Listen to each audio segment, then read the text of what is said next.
Really, mon cher compatriot, I am grateful to you for your curiosity. However, there is nothing extraordinary about my story. Since you are interested, I'll tell you that I thought a little about that laugh for a few days, then forgot about it. Once in a great while I seemed to hear it within me. But most of the time, without making any effort, I thought of other things. Yet I must admit that I ceased to walk along the Paris quays. When I would ride along them in a car or bus, a sort of silence would descend on me.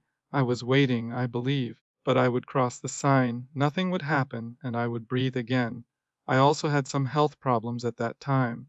Nothing definite, a dejection perhaps, a sort of difficulty in recovering my good spirits. I saw doctors who gave me stimulants. I was alternately stimulated and depressed. Life became less easy for me. When the body is sad, the heart languishes. It seemed to me that I was half unlearning what I had never learned and yet knew so well: how to live. Yes, I think it was probably then that everything began. But this evening I don't feel quite up to snuff either. I even find trouble expressing myself. I'm not talking so well, it seems to me, and my words are less assured. Probably the weather. It's hard to breathe, the air is so heavy it weighs on one's chest. Would you object, mon cher compatriot, to going out and walking in the town a little? Thank you. How beautiful the canals are this evening! I like the breath of stagnant waters, the smell of dead leaves soaking in the canal, and the funereal scent rising from the barges loaded with flowers. No, no, there's nothing morbid about such a taste, I assure you. On the contrary, it's deliberate with me.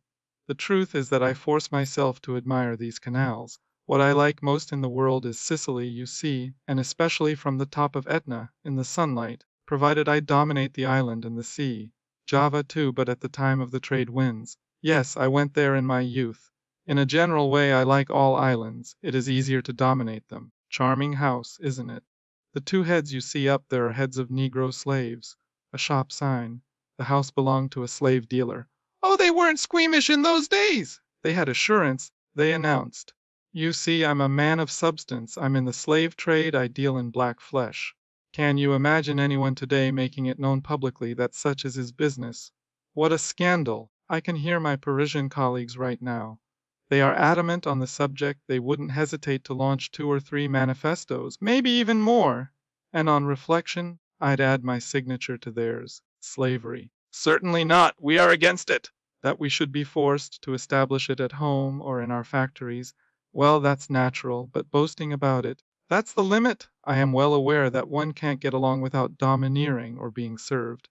Every man needs slaves as he needs fresh air. Commanding is breathing, you agree with me, and even the most destitute manage to breathe. The lowest man in the social scale still has his wife or his child, if he's unmarried, a dog. The essential thing, after all, is being able to get angry with someone who has no right to talk back. One doesn't talk back to one's father. You know the expression. In one way it is very odd. To whom should one talk back in this world if not to what one loves? In another way it is convincing. Somebody has to have the last word. Otherwise, every reason can be answered with another one and there would never be an end to it. Power, on the other hand, settles everything. It took time, but we finally realized that. For instance, you must have noticed that our old Europe at last philosophizes in the right way. We no longer say as in simple times, "This is the way I think. What are your objections?" We have become lucid. For the dialogue we have substituted the communiqué. "This is the truth," we say. "You can discuss it as much as you want, we aren't interested. But in a few years there'll be the police who will show you we are right." Ah, this dear old planet! All is clear now. We know ourselves, we now know of what we are capable. Just take me, to change examples if not subjects. I have always wanted to be served with a smile. If the maid looked sad, she poisoned my days. She had a right not to be cheerful, to be sure, but I told myself that it was better for her to perform her service with a laugh than with tears. In fact, it was better for me. Yet, without boasting, my reasoning was not altogether idiotic. Likewise, I always refused to eat in Chinese restaurants. Why? Because Orientals, when they are silent and in the presence of whites, often look scornful. Naturally, they keep that look when serving. How then can you enjoy the glazed chicken? And above all, how can you look at them and think you are right?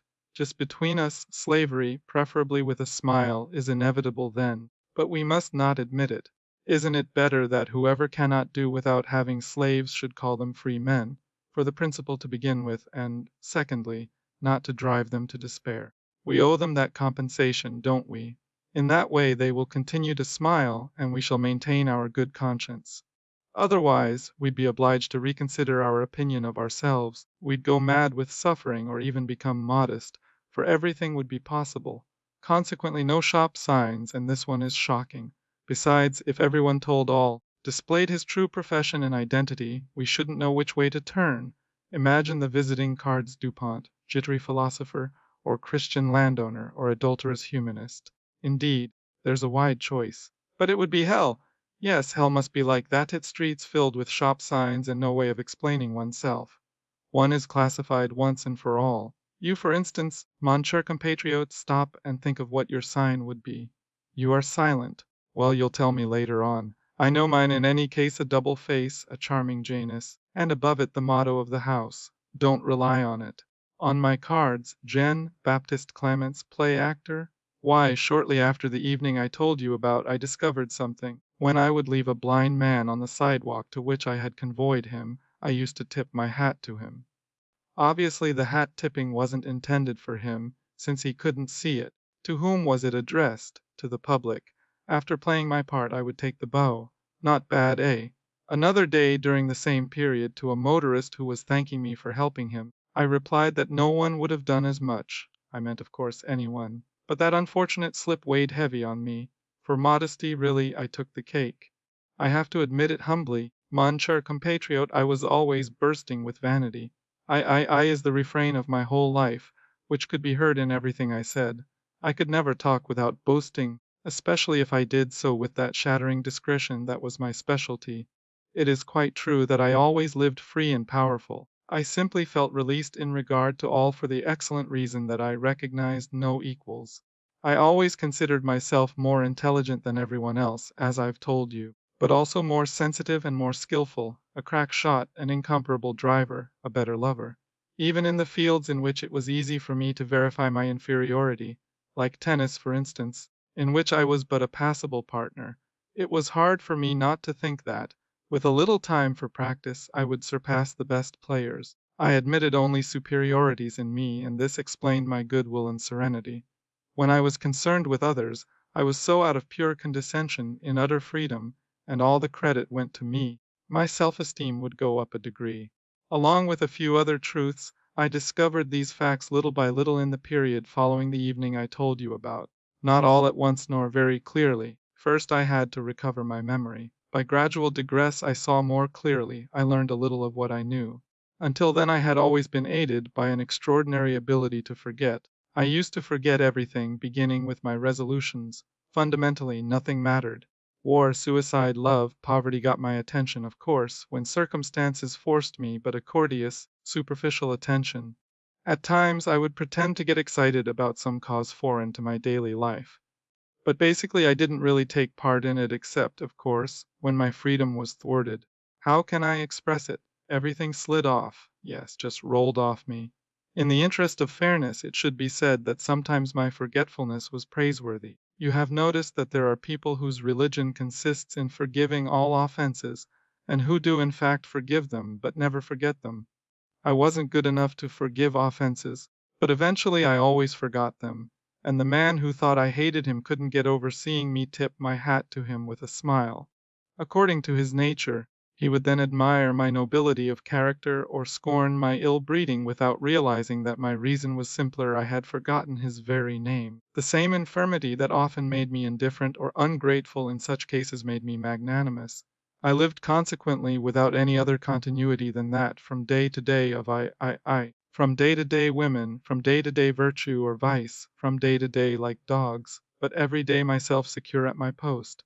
Thus I progressed on the surface of life, in the realm of words as it were, never in reality. All those books barely read, those friends barely loved, those cities barely visited, those women barely possessed. I went through the gestures out of boredom or absent-mindedness. Then came human beings, they wanted to cling, but there was nothing to cling to, and that was unfortunate for them. As for me, I forgot. I never remembered anything but myself. Gradually, however, my memory returned, or rather I returned to it, and in it I found the recollection that was awaiting me. But before telling you of it, Allow me, monsieur compatriot, to give you a few examples. They will be useful to you, I am sure, of what I discovered in the course of my exploration. One day in my car, when I was slow in making a getaway at the green light, while our patient fellow citizens immediately began honking furiously behind me, I suddenly remembered another occasion set in similar circumstances. A motorcycle ridden by a spare little man wearing spectacles and +4s had gone around me and planted itself in front of me at the red light. As he came to a stop, the little man had stalled his motor and was vainly striving to revive it. When the light changed, I asked him with my usual courtesy to take his motorcycle out of my way so I might pass. The little man was getting irritable over his wheezy motor. Hence he replied, according to the rules of Parisian courtesy, that I could go climb a tree. I insisted, still polite, but with a slight shade of impatience in my voice. I was immediately told that in any case I could go straight to hell. Meanwhile several horns began to be heard behind me. With greater firmness I begged my interlocutor to be polite, and to realize that he was blocking traffic. The irascible character, probably exasperated by the now evident ill will of his motor, informed me that if I wanted what he called a thorough dusting off he would gladly give it to me. Such cynicism filled me with a healthy rage, and I got out of my car with the intention of thrashing this coarse individual. I don't think I am cowardly, but what doesn't one think? I was a head taller than my adversary and my muscles have always been reliable. I still believe the dusting off would have been received rather than given.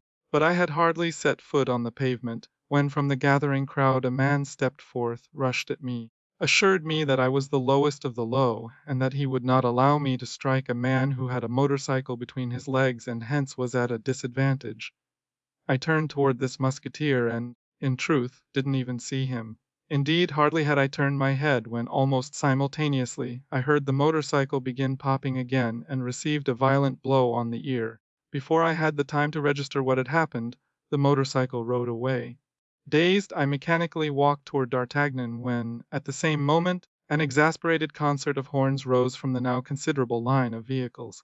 The light was changing to green.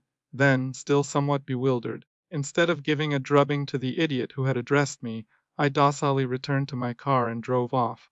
As I passed, the idiot greeted me with a poor dope that I still recall. A totally insignificant story, in your opinion, probably. Still, it took me some time to forget it, and that's what counts. Yet I had excuses. I had let myself be beaten without replying, but I could not be accused of cowardice. Taken by surprise, addressed from both sides, I had mixed everything up, and the horns had put the finishing touch to my embarrassment. Yet I was unhappy about this, as if I had violated the code of honor. I could see myself getting back into my car without a reaction, under the ironic gaze of a crowd especially delighted because, as I recall, I was wearing a very elegant blue suit. I could hear the poor dope which, in spite of everything, struck me as justified. In short, I had collapsed in public, as a result of a series of circumstances, to be sure, but there are always circumstances. As an afterthought I clearly saw what I should have done. I saw myself felling D'Artagnan with a good hook to the jaw, getting back into my car, pursuing the monkey who had struck me, overtaking him, jamming his machine against the curb, taking him aside, and giving him the licking he had fully deserved. With a few variants, I ran off this little film 100 times in my imagination. But it was too late, and for several days I chewed a bitter resentment. Why, it's raining again. Let's stop, shall we, under this portico? Good, where was I? Oh, yes, honor! Well, when I recovered the recollection of that episode, I realized what it meant. After all, my dream had not stood up to facts. I had dreamed, this was now clear, of being a complete man who managed to make himself respected in his person as well as in his profession. Half certain, half de Gaulle, if you will. In short, I wanted to dominate in all things. This is why I assumed the manner, made a particular point of displaying my physical skill rather than my intellectual gifts. But after having been struck in public without reacting, it was no longer possible for me to cherish that fine picture of myself. If I had been the friend of truth and intelligence I claimed to be, what would that episode have mattered to me? It was already forgotten by those who had witnessed it. I'd have barely accused myself of having got angry over nothing, and also, having got angry, of not having managed to face up to the consequences of my anger for want of presence of mind. Instead of that, I was eager to get my revenge, to strike and conquer. as if my true desire were not to be the most intelligent or most generous creature on earth, but only to beat anyone I wanted, to be the stronger in short and in the most elementary way. The truth is that every intelligent man, as you know, dreams of being a gangster and of ruling over society by force alone, as it is not so easy as the detective novels might lead one to believe. One generally relies on politics and joins the cruelest party. What does it matter, after all, if by humiliating one's mind one succeeds in dominating everyone? I discovered in myself sweet dreams of oppression. I learned at least that I was on the side of the guilty, the accused, only in exactly so far as their crime caused me no harm.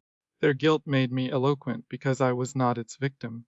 When I was threatened, I became not only a judge in turn, but even more an irascible master who wanted, regardless of all laws, to strike down the offender and get him on his knees.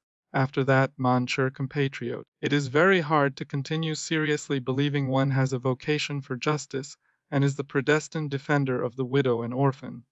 Since the rain is coming down harder, and we have the time, may I impart to you another discovery I made soon after in my memory. Let's sit down on this bench out of the rain. For centuries pipe smokers have been watching the same rain falling on the same canal. What I have to tell you is a bit more difficult. This time it concerns a woman. To begin with, you must know that I always succeeded with women, and without much effort. I don't say succeed in making them happy or even in making myself happy through them. No, simply succeed. I used to achieve my ends just about whenever I wanted. I was considered to have charm. Fancy that! You know what charm is? A way of getting the answer yes without having asked any clear question, and that was true of me at the time. Does that surprise you? Come now, don't deny it. With the face I now have, that's quite natural. Alice, after a certain age, every man is responsible for his face. Mine, but what matter? It's a fact. I was considered to have charm, and I took advantage of it. Without calculation, however, I was in good faith, or almost.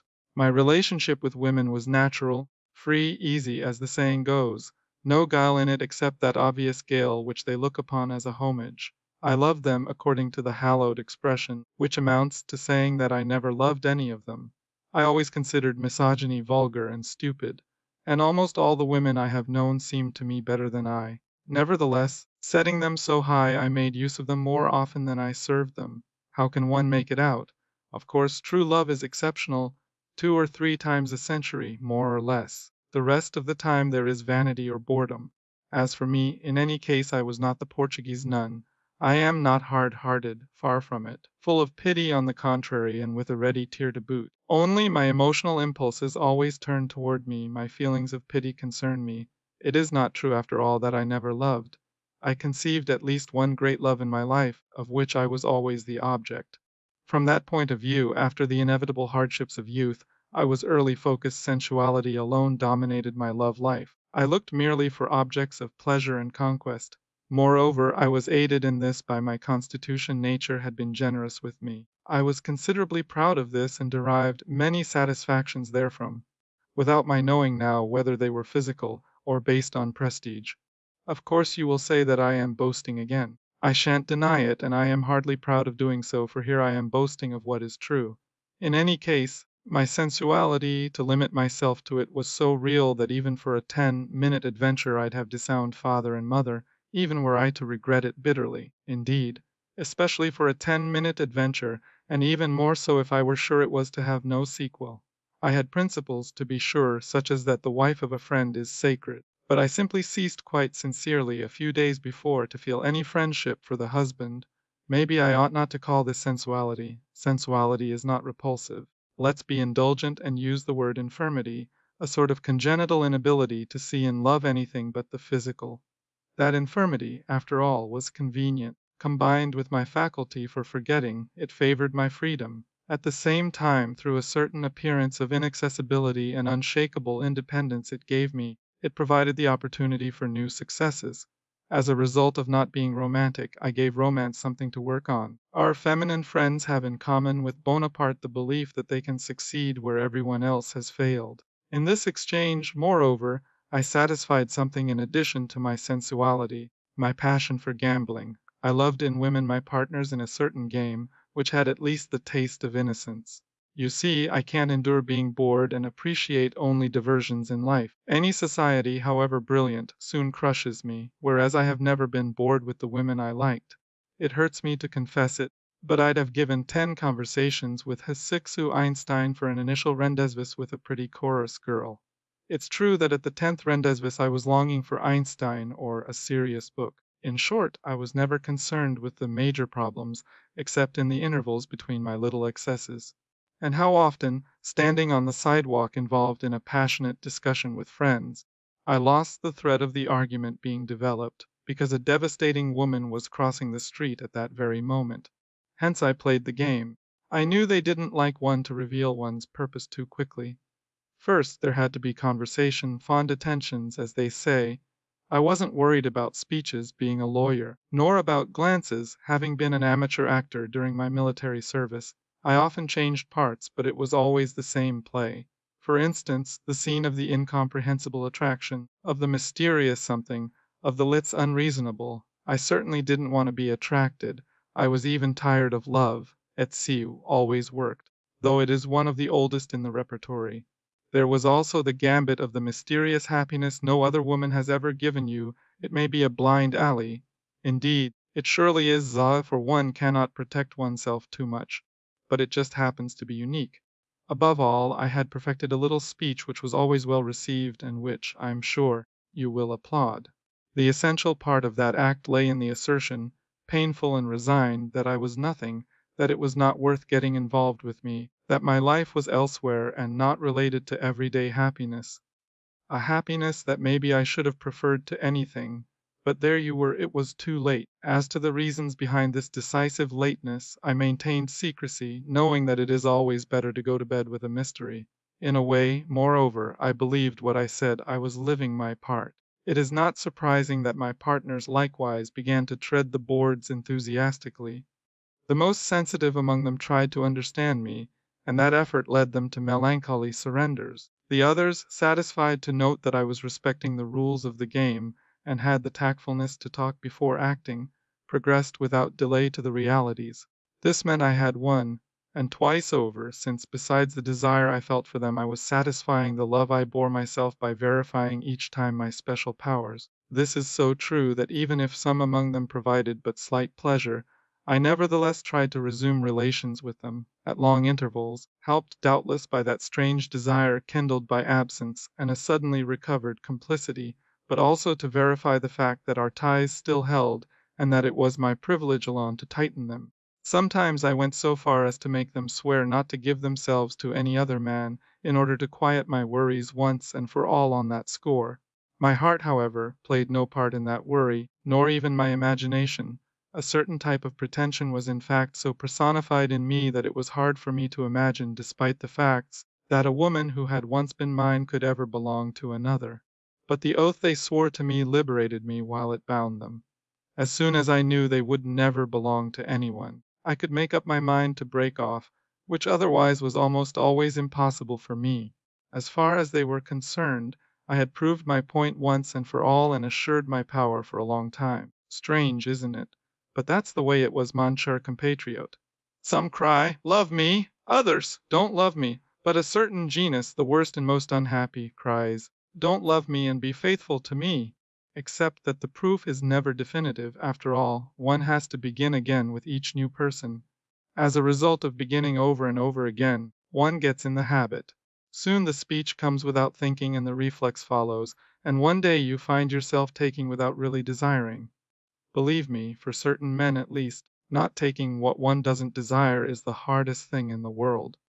This is what happened eventually, and there's no point in telling you who she was except that, without really stirring me, she had attracted me by her passive, avid manner. Frankly, it was a shabby experience, as I should have expected. But I never had any complexes and soon forgot the person, whom I didn't see again. I thought she hadn't noticed anything and didn't even imagine she could have an opinion. Besides, in my eyes her passive manner cut her off from the world. A few weeks later, however, I learned that she had related my deficiencies to a third person. At once I felt as if I had been somewhat deceived. She wasn't so passive as I had thought, and she didn't lack judgment. Then I shrugged my shoulders and pretended to laugh. I even laughed outright. Clearly the incident was unimportant. If there is any realm in which modesty ought to be the rule, isn't it sex with all the unforeseeable there is in it? But no, each of us tries to show up to advantage even in solitude. Despite having shrugged my shoulders, what was my behavior in fact? I saw that woman again a little later, and did everything necessary to charm her and really take her back. It was not very difficult, for they don't like either to end on a failure. From that moment onward, without really intending it, I began, in fact, to mortify her in every way. I would give her up and take her back, force her to give herself at inappropriate times and in inappropriate places, treat her so brutally, in every regard, that eventually I attached myself to her as I imagine the jailer is bound to his prisoner. And this kept up till the day when, in the violent disorder of painful and constrained pleasure, she paid a tribute aloud to what was enslaving her. That very day I began to move away from her. I have forgotten her since. I'll agree with you, despite your polite silence, that that adventure is not very pretty. But just think of your life, mon cher compatriot. Search your memory and perhaps you will find some similar story that you'll tell me later on. In my case, when that business came to mind, I again began to laugh. But it was another kind of laugh, rather like the one I had heard on the Pont des Arts. I was laughing at my speeches and my pleadings in court, even more at my court pleading than at my speeches to women. To them, at least, I did not lie much. Instinct spoke clearly without subterfuges in my attitude. The act of love, for instance, is a confession. Selfishness screams aloud, vanity shows off, or else true generosity reveals itself. Ultimately, in that regrettable story, even more than in my other affairs, I had been more outspoken than I thought. I had declared who I was and how I could live. Despite appearances, I was therefore more worthy in my private life, even when one might say, especially when I behaved as I have told you, than in my great professional flights about innocence and justice. At least, seeing myself act with others, I couldn't deceive myself as to the truth of my nature. No man is a hypocrite in his pleasures. Have I read that, or did I think it myself, mon cher compatriot, when I examined thus the trouble I had in separating definitively from a woman, a trouble which used to involve me in so many simultaneous liaisons? I didn't blame my soft-heartedness. That was not what impelled me when one of my mistresses tired of waiting for the Austerlitz of our passion and spoke of leaving me. At once I was the one who made a step forward, who yielded, who became eloquent. As for affection and soft-heartedness, I aroused them in women, experiencing merely the appearance of them myself, simply a little excited by this refusal, alarmed also by the possible loss of someone's affection. At times I truly thought I was suffering, to be sure, but the rebellious female had merely to leave in fact for me to forget her without effort, as I forgot her presence when, on the contrary, she had decided to return.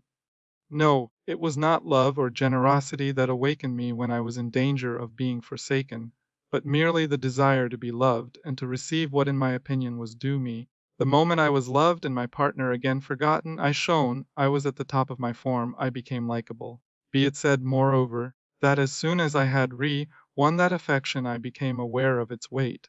In my moments of irritation I told myself that the ideal solution would have been the death of the person I was interested in.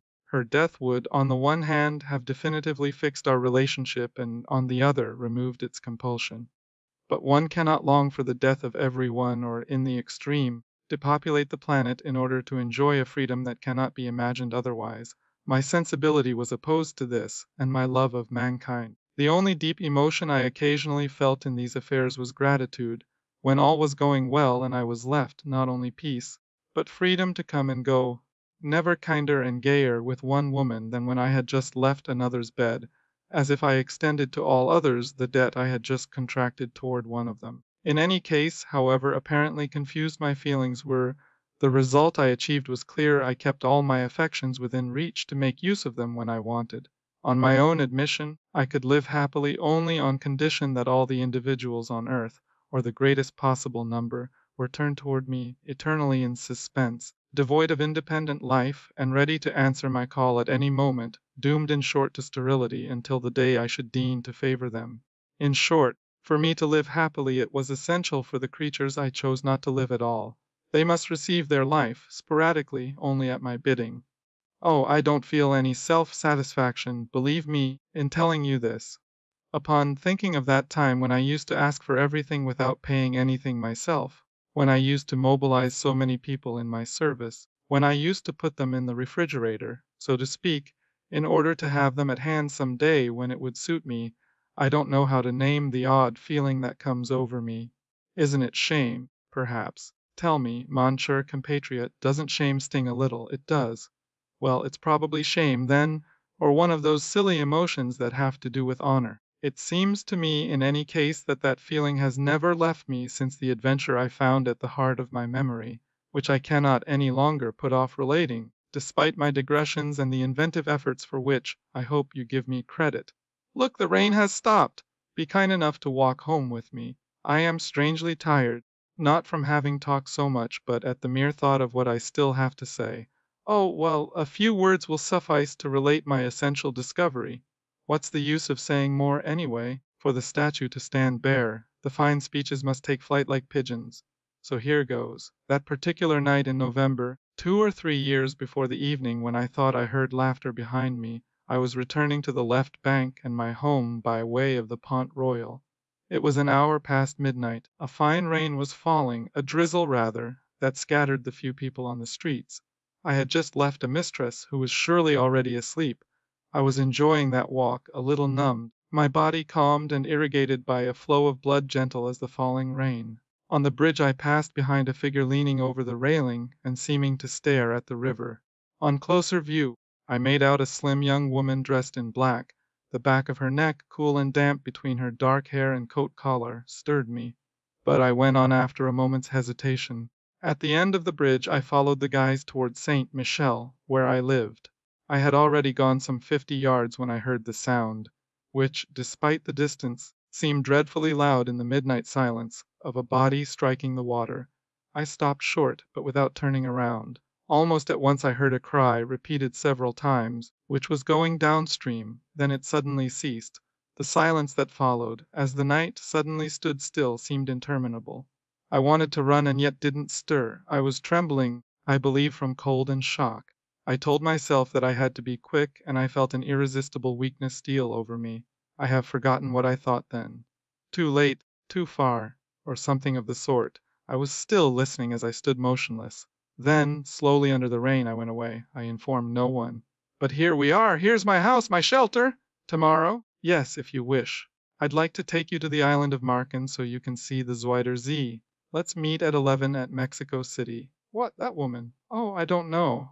Really, I don't know. The next day and the days following, I didn't read the papers.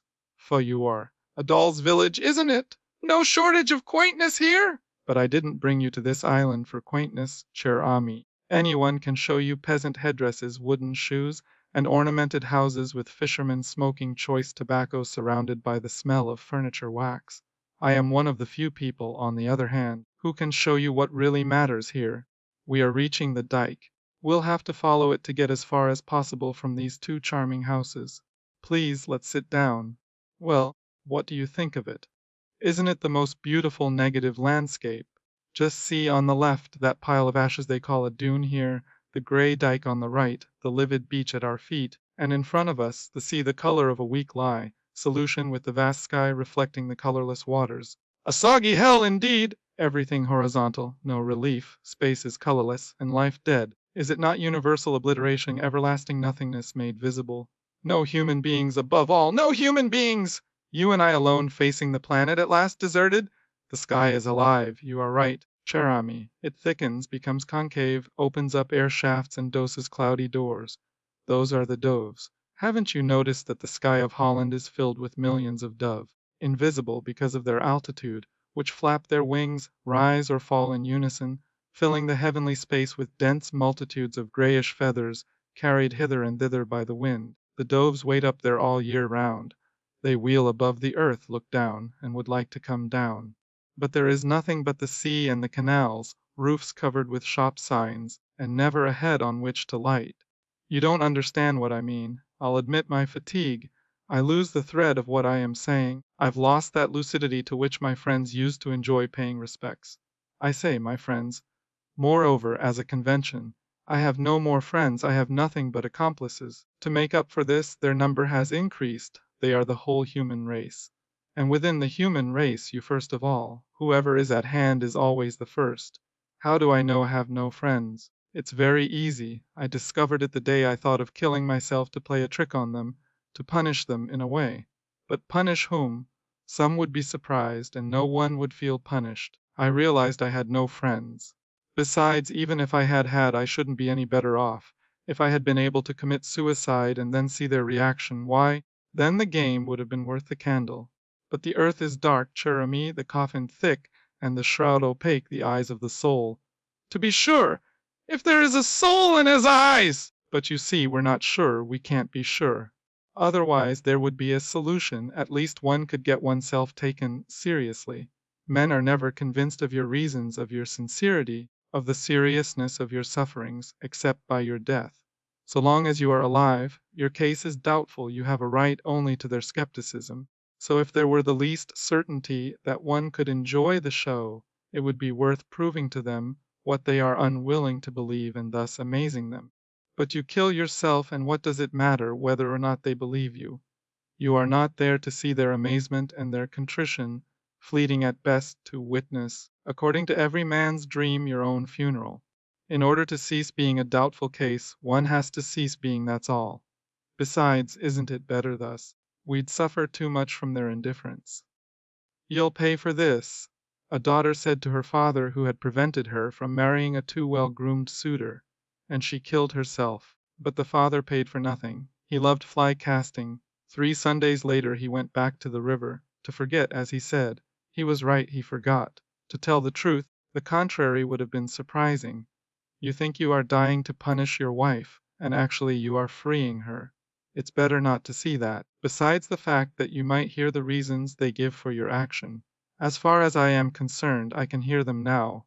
He killed himself because he couldn't bear.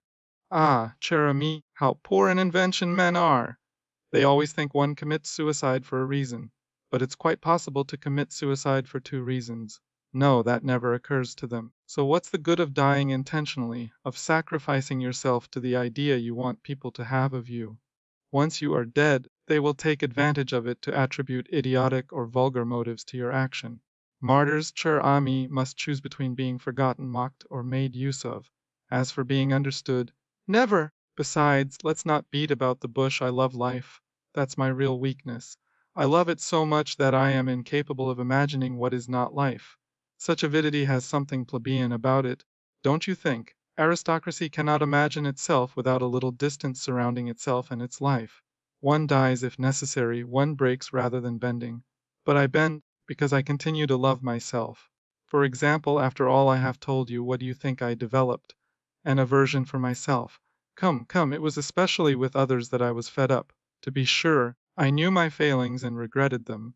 Yet I continued to forget them with a rather meritorious obstinacy. The prosecution of others, on the contrary, went on constantly in my heart. Of course, does that shock you? Maybe you think it's not logical, but the question is not to remain logical.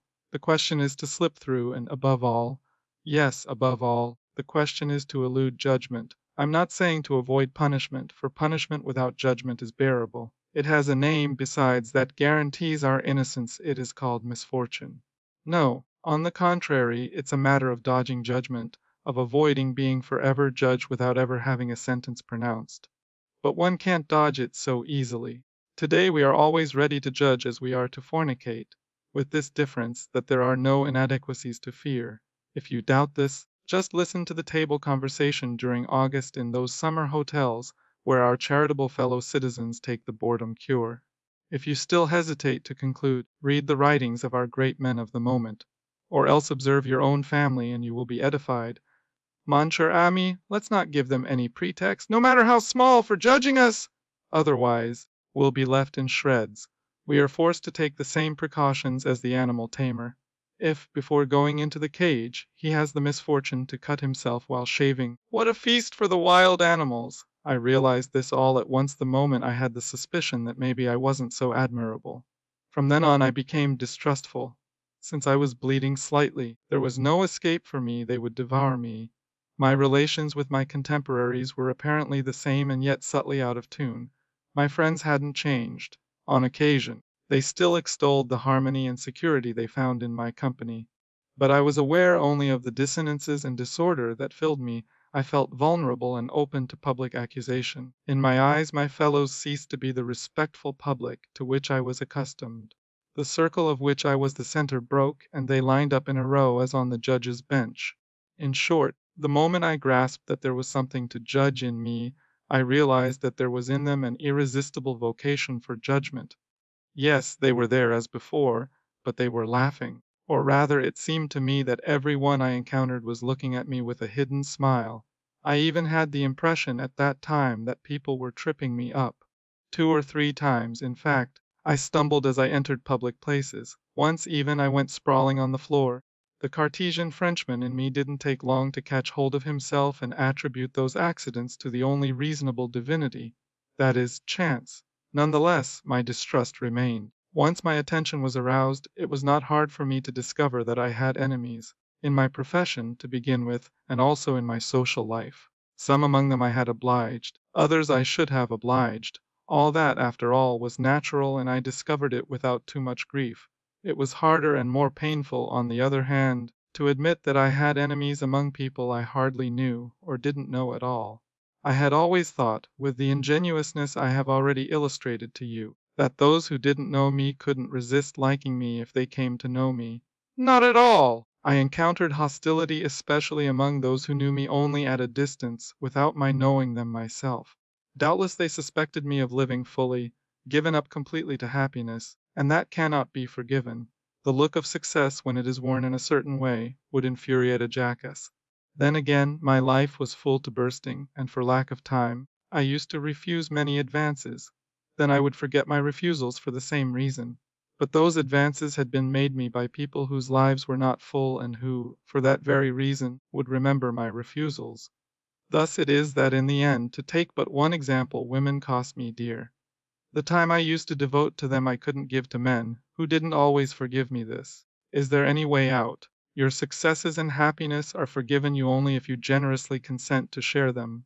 But to be happy it is essential not to be too concerned with others. Consequently, there is no escape, happy and judged, or absolved and wretched. As for me, the injustice was even greater. I was condemned for past successes. For a long time I had lived in the illusion of a general agreement, whereas from all sides judgments, arrows, mockeries rained upon me, inattentive and smiling.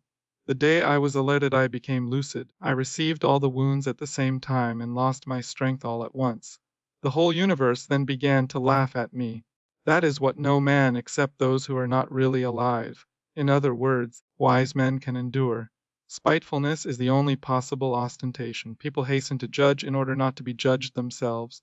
What do you expect? The idea that comes most naturally to man, as if from his very nature, is the idea of his innocence.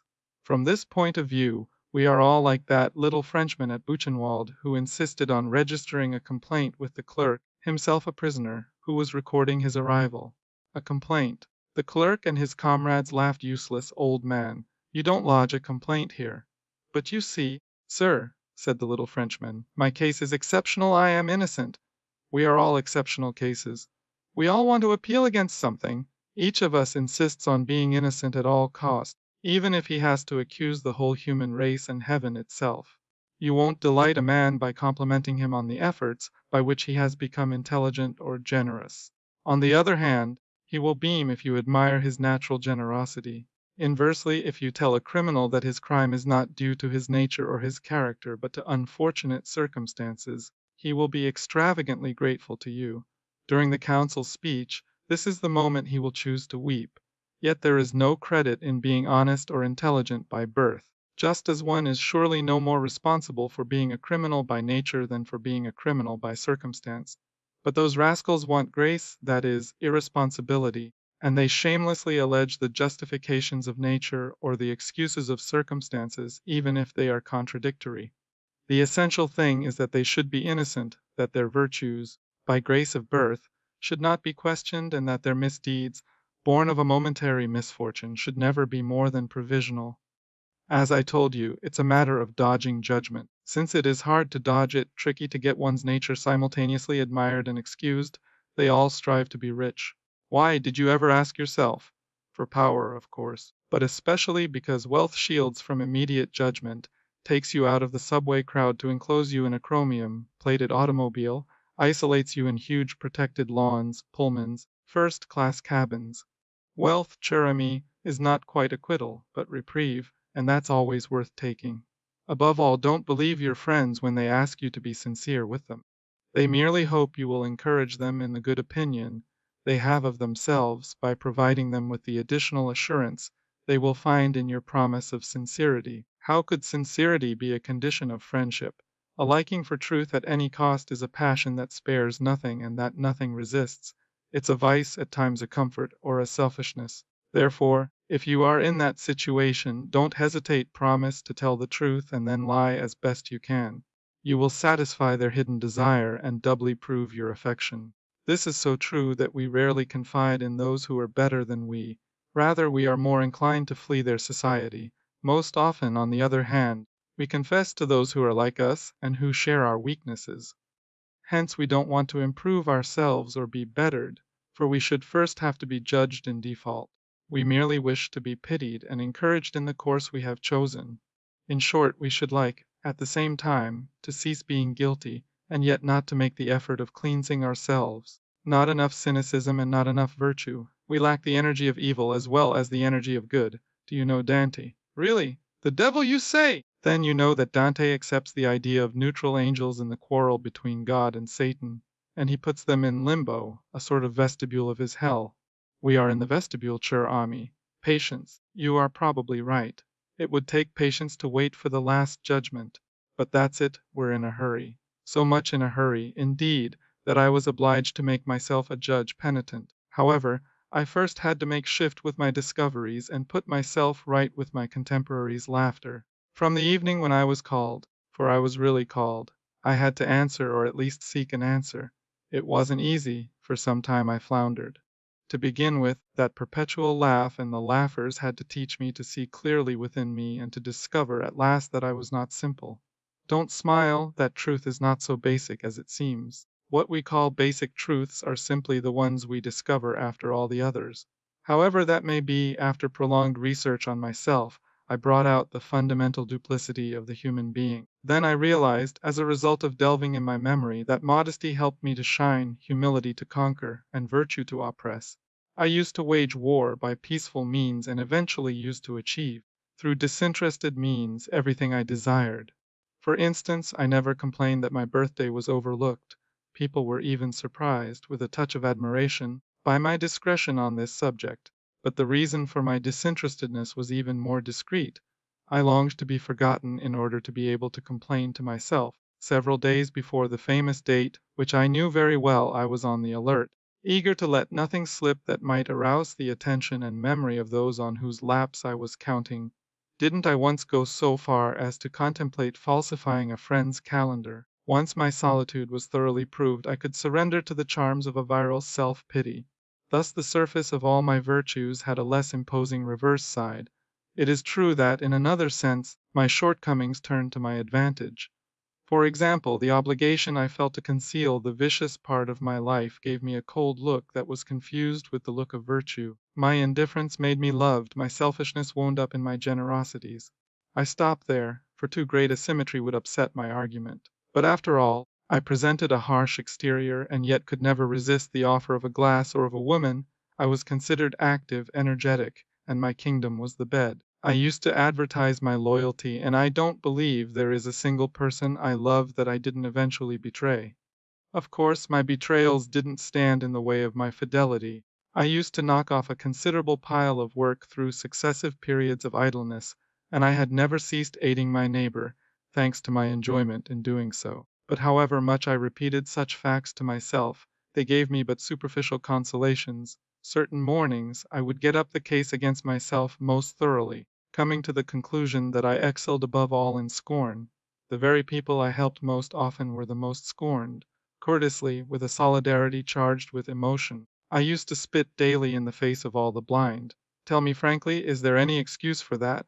There is one, but so wretched that I cannot dream of advancing it. In any case, here it is. I have never been really able to believe that human affairs were serious matters. I had no idea where the serious might lie, except that it was not in all this I saw around me. which seemed to me merely an amusing game or tiresome.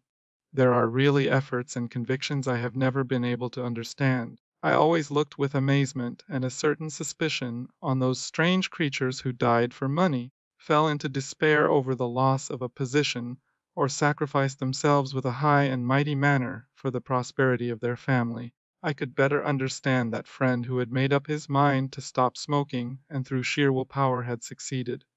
One morning he opened the paper, read that the first H-bomb had been exploded, learned about its wonderful effects, and hastened to a tobacco shop. To be sure, I occasionally pretended to take life seriously, but very soon the frivolity of seriousness struck me and I merely went on playing my role as well as I could.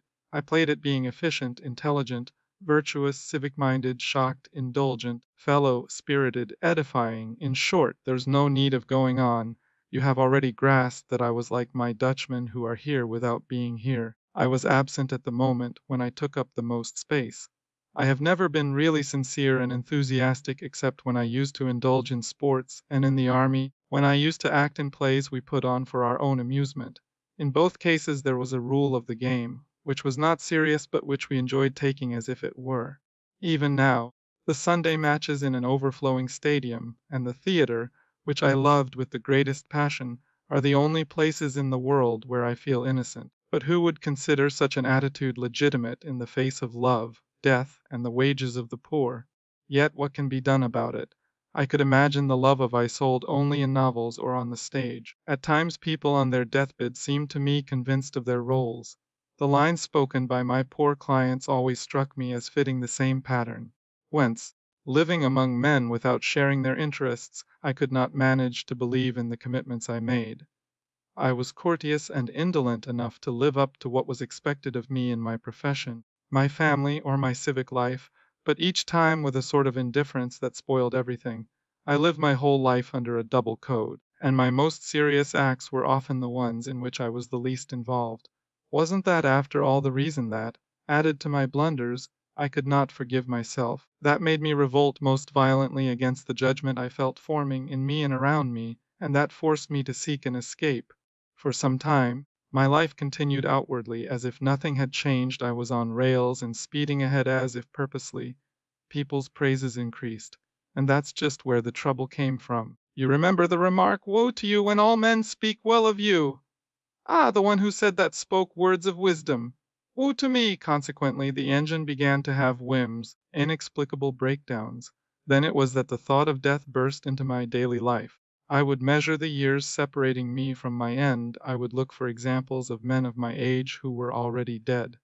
And I was tormented by the thought that I might not have time to accomplish my task. What task? I had no idea. Frankly, was what I was doing worth continuing? But that was not quite it. A ridiculous fear pursued me. In fact, one could not die without having confessed all one's lies. Not to God or to one of his representatives. I was above that, as you well imagine. No, it was a matter of confessing to men, to a friend, to a beloved woman, for example. Otherwise, were there but one lie hidden in a life, death made it definitive. No one ever again would know the truth on this point, since the only one to know it was precisely the dead man sleeping on his secret. That absolute murder of a truth used to make me dizzy. Today, let me interject, it would cause me instead subtle joys. The idea, for instance, that I am the only one to know what everyone is looking for, and that I have at home an object which kept the police of 3 countries on the run is a sheer delight. But let's not go into that. At the time, I had not yet found the recipe and I was fretting. I pulled myself together, of course. What did one man's lie matter in the history of generations? And what pretension to want to drag out into the full light of truth a paltry fraud, lost in the sea of ages like a grain of sand in the ocean? I also told myself that the body's death, to judge from those I had seen, was in itself sufficient punishment that absolved all. Salvation was one, that is, the right to disappear definitively in the sweat of the death agony. None the less the discomfort grew. Death was faithful at my bedside. I used to get up with it every morning, and compliments became more and more unbearable to me. It seemed to me that the falsehood increased with them so inordinately that never again could I put myself right. A day came when I could bear it no longer. My first reaction was excessive. Since I was a liar, I would reveal this and hurl my duplicity in the face of all those imbeciles, even before they discovered it. provoked to truth, I would accept the challenge. In order to forestall the laughter, I dreamed of hurling myself into the general derision. In short, it was still a question of dodging judgment. I wanted to put the laughers on my side, or at least to put myself on their side. I contemplated, for instance, jostling the blind on the street, and from the secret, unexpected joy this gave me I recognized how much a part of my soul loathed them. I planned to puncture the tires of invalids' vehicles, to go and shout "Lucy proletarian" under the scaffoldings on which laborers were working, to slap infants in the subway. I dreamed of all that and did none of it, or if I did something of the sort, I have forgotten it. In any case, the very word justice gave me strange fits of rage. I continued, of necessity, to use it in my speeches to the court, but I took my revenge by publicly inveighing against the humanitarian spirit. I announced the publication of a manifesto exposing the oppression that the oppressed inflict on decent people. One day, while I was eating lobster at a sidewalk restaurant and a beggar bothered me, I called the proprietor to drive him away and loudly approved the words of that administrator of justice. "You are embarrassing people," he said. "Just put yourself in the place of these ladies and gents after all." Finally, I used to express, to whoever would listen, my regret that it was no longer possible to act like a certain Russian landowner whose character I admired. He would have a beating administered both to his peasants who bowed to him and to those who didn't bow to him in order to punish a boldness he considered equally impudent in both cases. However, I recall more serious excesses. I began to write an ode to the police and an apotheosis of the guillotine. Above all, I used to force myself to visit regularly the special cafes where our professional humanitarian freethinkers gathered. My good past record assured me of a welcome. There, without seeming to, I would let fly a forbidden expression. "Thank God," I would say, or more simply, "My God." You know what shy little children our cafe atheists are. A moment of amazement would follow that outrageous expression. They would look at one another dumbfounded, then the tumult would burst forth. Some would flee the cafe, others would gabble indignantly without listening to anything, and all would writhe in convulsions like the devil in holy water. You must look on that as childish. Yet maybe there was a more serious reason for those little jokes. I wanted to upset the game and above all to destroy that flattering reputation, the thought of which threw me into a rage. "A man like you," people would say sweetly, and I would blanch. I didn't want their esteem because it wasn't general, and how could it be general since I couldn't share it? Hence it was better to cover everything, judgment and esteem, with a cloak of ridicule. I had to liberate at all costs the feeling that was stifling me. In order to reveal to all eyes what he was made of, I wanted to break open the handsome wag figure I presented everywhere. For instance, I recall an informal lecture I had to give to a group of young, fledgling lawyers. Irritated by the fantastic praises of the president of the bar, who had introduced me, I couldn't resist long. I had begun with the enthusiasm and emotion expected of me, which I had no trouble summoning up on order. But I suddenly began to advise alliance as a system of defense. Not, I said, that alliance perfected by modern inquisitions which judge simultaneously a thief and an honest man in order to crush the second under the crimes of the first. On the contrary, I meant to defend the thief by exposing the crimes of the honest man, the lawyer in this instance.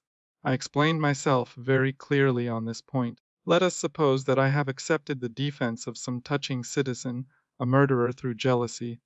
Gentlemen of the jury, consider, I should say, how venial it is to get angry when one sees one's natural goodness put to the test by the malignity of the fair sex. Is it not more serious, on the contrary, to be by chance on this side of the bar, on my own bench, without ever having been good or suffered from being duped? I am free, shielded from your severities, yet who am I? A Louis Xiv in pride, a billy goat for lust, a pharaoh for wrath, a king of laziness. I haven't killed anyone, not yet to be sure, but have I not let deserving creatures die, maybe, and maybe I am ready to do so again. Whereas this man, just look at him, will not do so again. He is still quite amazed to have accomplished what he has. This speech rather upset my young colleagues. After a moment, they made up their minds to laugh at it. They became completely reassured when I got to my conclusion, in which I invoked the human individual and his supposed rights. That day habit won out. By repeating these pleasant indiscretions, I merely succeeded in disconcerting opinion somewhat, not in disarming it, or above all in disarming myself. The amazement I generally encountered in my listeners, Their rather reticent embarrassment, somewhat like what you are showing, no, don't protest, did not calm me at all. You see, it is not enough to accuse yourself in order to clear yourself, otherwise I'd be as innocent as a lamb. One must accuse oneself in a certain way, which it took me considerable time to perfect. I did not discover it until I fell into the most utterly forlorn state. Until then, the laughter continued to drift my way, without my random efforts succeeding in divesting it of its benevolent, almost tender quality that hurt me. But the sea is rising, it seems to me. It won't be long before our boat leaves, the day is ending. Look, the doves are gathering up there. They are crowding against one another, hardly stirring, and the light is waning. Don't you think we should be silent to enjoy this rather sinister moment? No, I interest you. You are very polite. Moreover, I now run the risk of really interesting you. Before explaining myself on the subject of judges penitent, I must talk to you of debauchery and of the little ease. You are wrong, sure, the boat is going at top speed. But the Zuider Zee is a dead sea, or almost. With its flat shores, lost in the fog, there's no saying where it begins or ends. So we are steaming along without any landmark. We can't gauge our speed, we are making progress, and yet nothing is changing. It's not navigation, but dreaming. In the Greek archipelago I had the contrary feeling. Constantly new islands would appear on the horizon. Their treeless backbone marked the limit of the sky, and their rocky shore contrasted sharply with the sea. No confusion possible, in the sharp light everything was a landmark. And from one island to another, ceaselessly on our little boat, which was nevertheless dawdling, I felt as if we were scudding along, night and day, on the crest of the short, cool waves in a race full of spray and laughter. Since then, Greece itself drifts somewhere within me on the edge of my memory, tirelessly. Hold on, I too am drifting, I am becoming lyrical. Stop me, chair, I beg you. By the way, do you know Greece? No, so much the better. What should we do there, I ask you? There one has to be pure in heart. Do you know that their male friends walk along the street in pairs holding hands? Yes, the women stay home, and you often see a middle-aged, respectable man sporting mustaches, gravely striding along the sidewalks, his fingers locked in those of his friend. In the Orient likewise, at times. All right. But tell me, would you take my hand in the streets of Paris? Oh, I'm joking. We have a sense of decorum, scum makes us stilted. Before appearing in the Greek islands, we should have to wash at length. There the air is chaste and sensual enjoyment as transparent as the sea. And let's sit down on these steamer chairs. What a fog! I interrupted myself, I believe, on the way to the little ease. Yes, I'll tell you what I mean. After having struggled, after having used up all my insolent airs, discouraged by the uselessness of my efforts, I made up my mind to leave the society of men. No, no, I didn't look for a desert island, there are no more. I simply took refuge among women. As you know, they don't really condemn any weakness, they would be more inclined to try to humiliate or disarm our strength. This is why woman is the reward not of the warrior, but of the criminal. She is his harbor, his haven. It is in a woman's bed that he is generally arrested. Is she not all that remains to us of earthly paradise? In distress, I hastened to my natural harbor. But I no longer indulged in pretty speeches. I still gambled a little out of habit, but invention was lacking. I hesitate to admit it for fear of using a few more naughty words. It seems to me that at that time I felt the need of love. Obscene, isn't it? In any case, I experienced a secret suffering, a sort of privation that made me emptier and allowed me, partly through obligation and partly out of curiosity, to make a few commitments. Inasmuch as I needed to love and be loved, I thought I was in love. In other words, I acted the fool.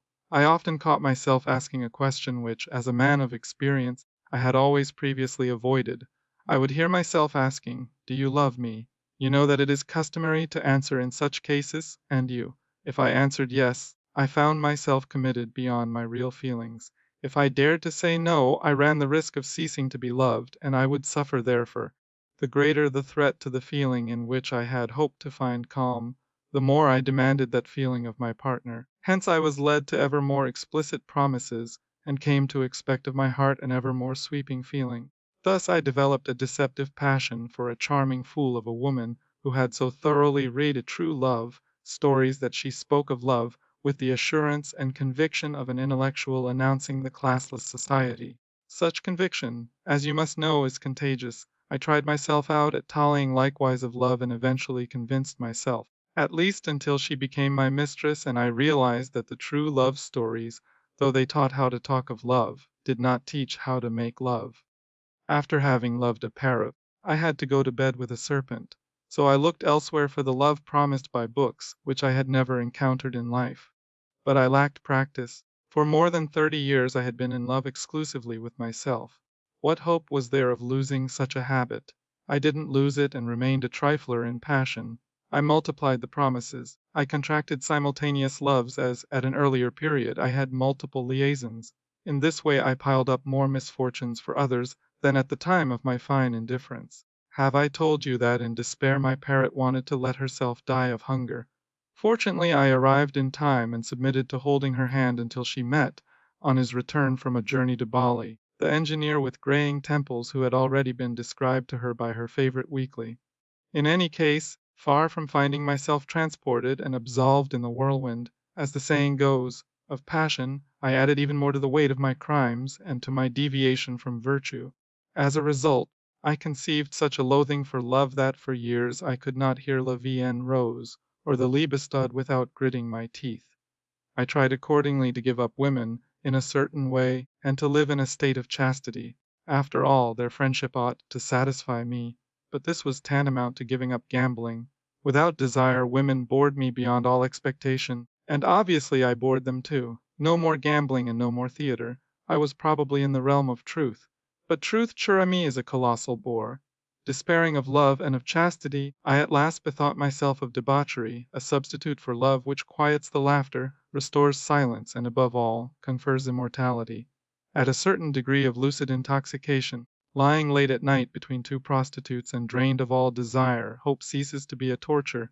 You see, the mind dominates the whole past, and the pain of living is over forever. In a sense, I had always lived in debauchery, never having ceased wanting to be immortal. Wasn't this the key to my nature and also a result of the great self love I have told you about? Yes, I was bursting with a longing to be immortal.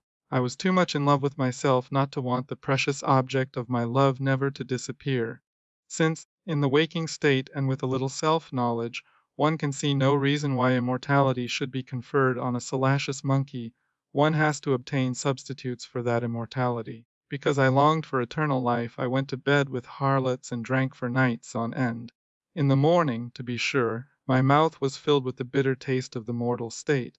But, for hours on end I had soared in bliss, dare I admit it to you. I still remember with affection certain nights, when I used to go to a sordid night club to meet a quick, change dancer who honored me with her favors, and for whose reputation I even fought one evening with a bearded braggart. Every night I would strut at the bar, in the red light and dust of that earthly paradise, lying fantastically and drinking at length. I would wait for dawn and at last end up in the always unmade bed of my princess, who would indulge mechanically in sex and then sleep without transition.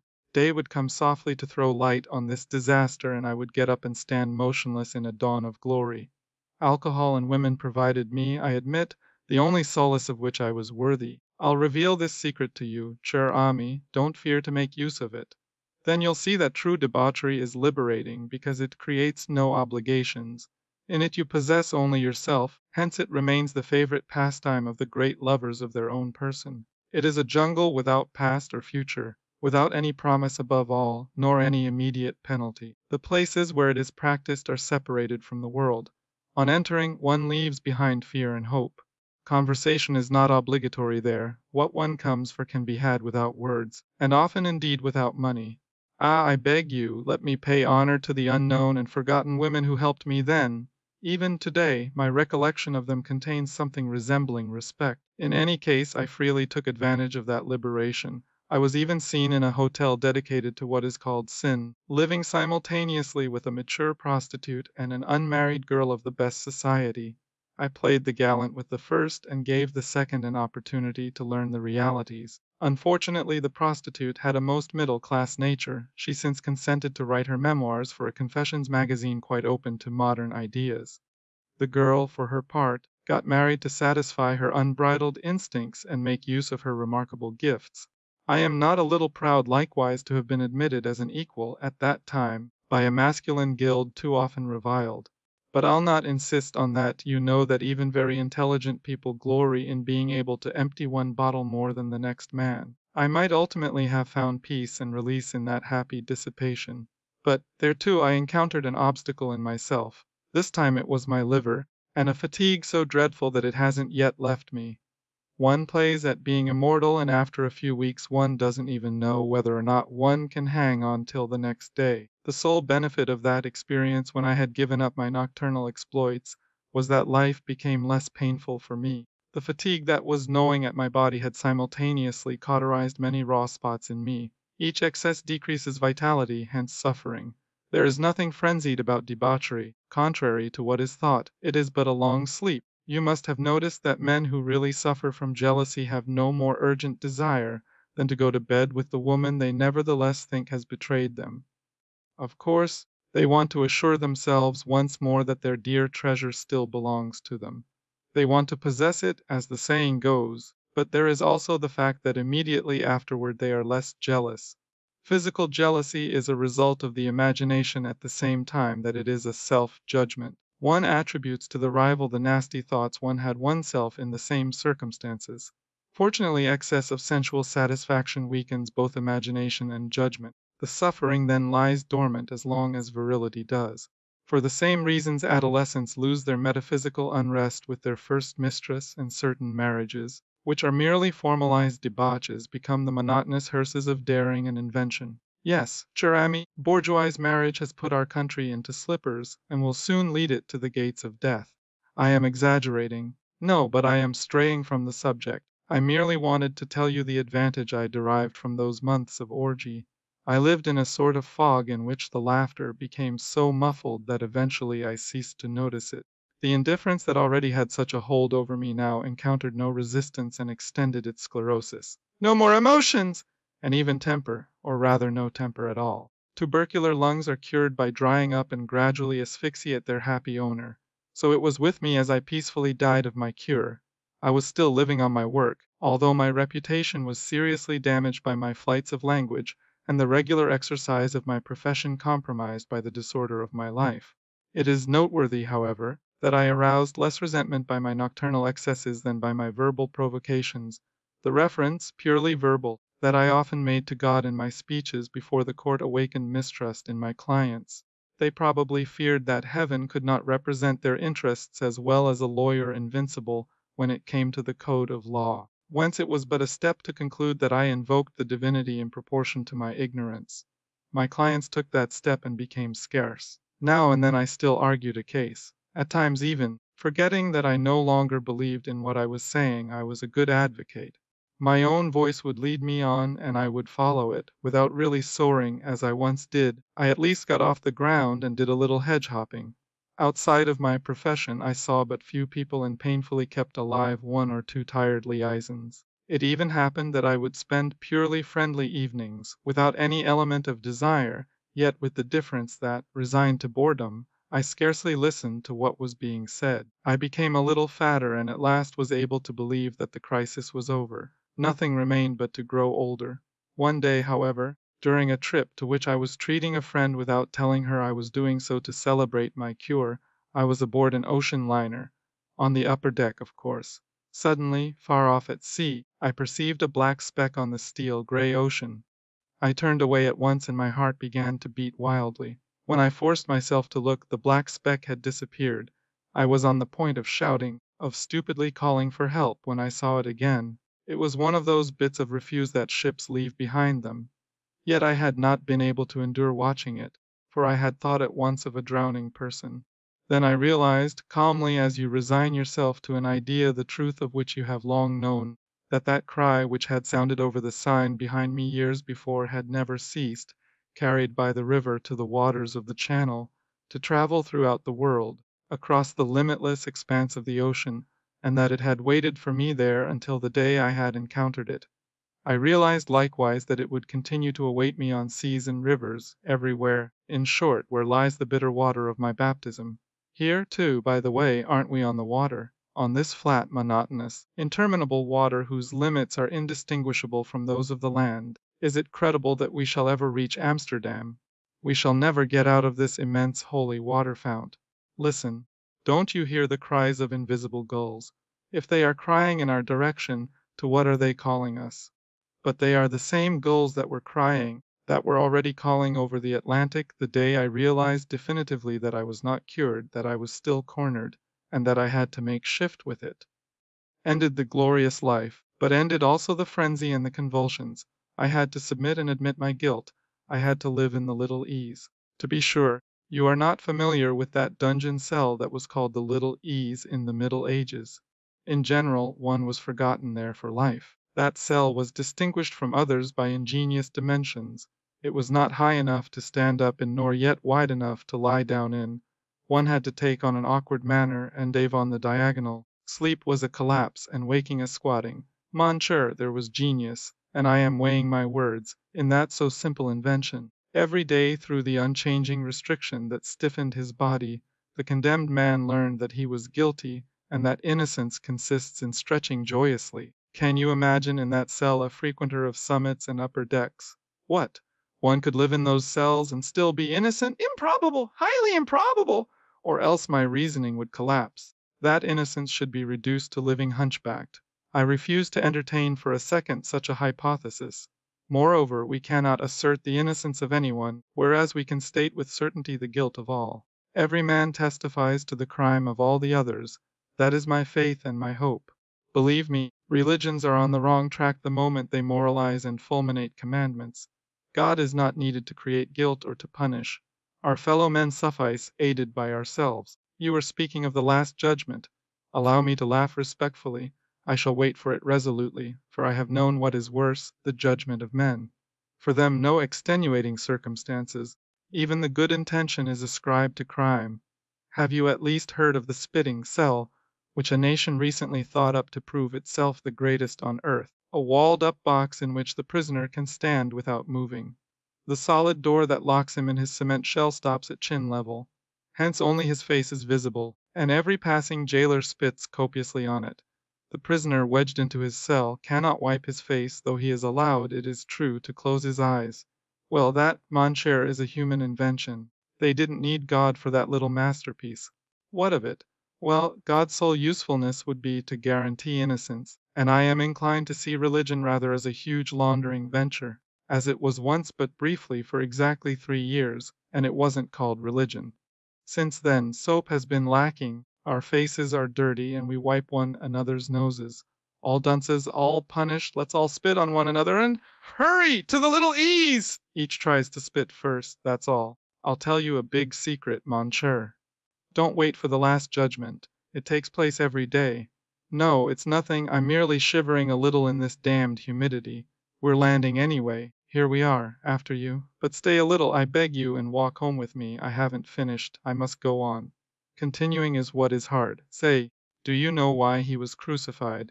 The one you are perhaps thinking of at this moment. Well, there were heaps of reasons for that. There are always reasons for murdering a man. On the contrary, it is impossible to justify his living. That's why crime always finds lawyers and innocence only rarely.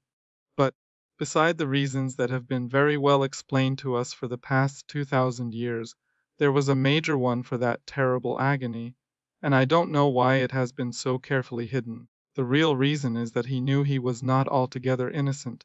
If he did not bear the weight of the crime he was accused of, he had committed others, even though he didn't know which ones. Did he really not know them? He was at the source, after all. He must have heard of a certain slaughter of the innocents. The children of Judea massacred while his parents were taking him to a safe place. Why did they die if not because of him? Those blood-spattered soldiers, those infants cut in two filled him with horror. But given the man he was, I am sure he could not forget them. And as for that sadness that can be felt in his every act, wasn't it the incurable melancholy of a man who heard night after night the voice of Rachel weeping for her children and refusing all comfort? The lamentation would rend the night. Rachel would call her children who had been killed for him, and he was still alive! Knowing what he knew, familiar with everything about man.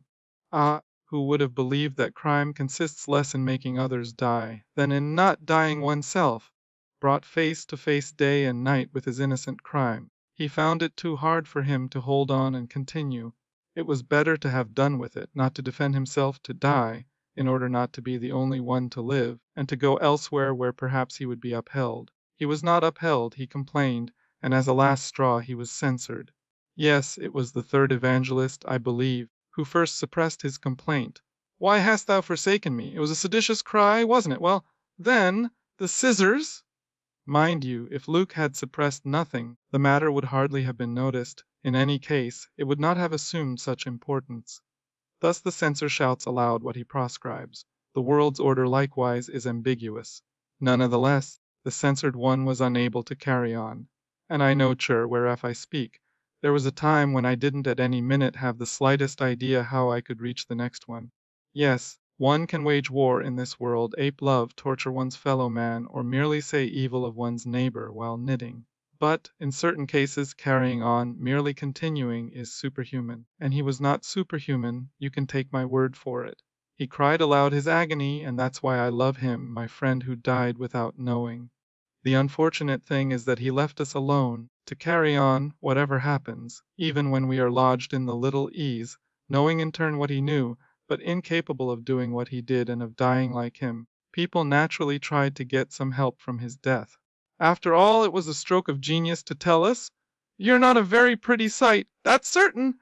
Well, we won't go into the details. We'll just liquidate it all at once, on the cross."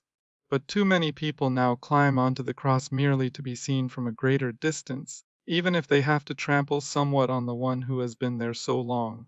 Too many people have decided to do without generosity in order to practice charity. Oh, the injustice, the rank injustice that has been done him! It wrings my heart. Good heavens, the habit has seized me again, and I'm on the point of making a speech to the court. Forgive me and realize that I have my reasons. Why, a few streets from here there is a museum called Our Lord in the attic. At the time, they had the catacombs in the attic. After all, the cellars are flooded here. But today, set your mind at rest. Their Lord is neither in the attic nor in the cellar. They have hoisted him onto a judge's bench, in the secret of their hearts. And they smite, they judge above all, they judge in his name. He spoke softly to the adulteress. Neither do I condemn thee. But that doesn't matter, they condemn without absolving anyone. In the name of the Lord, here is what you deserve.